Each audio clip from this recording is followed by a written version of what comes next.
आहत चीमा की गिरफ्तारी के बाद पंजाब ब्यूरोक्रेसी की जानिब से शुरू की गई हड़ताल chief secretary captain retired Zahid Saeed की हिदायत के बाद खत्म कर दी गई है। चीफ सेक्रेटरी पंजाब ने तमाम अफसरान को आहत चीमा की गिरफ्तारी पर हड़ताल करने से रोकते हुए कानून के मुताबिक काम करने की हिदायत की है।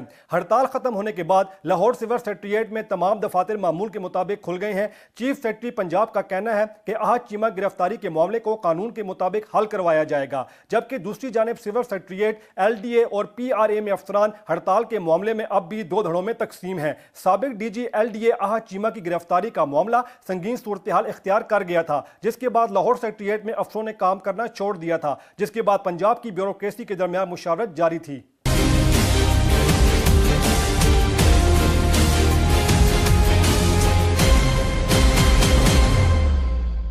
Please subscribe to Hums Up TV and hit the notification icon on the screen to get the latest updates of our channel. Thank you for watching Hums Up TV.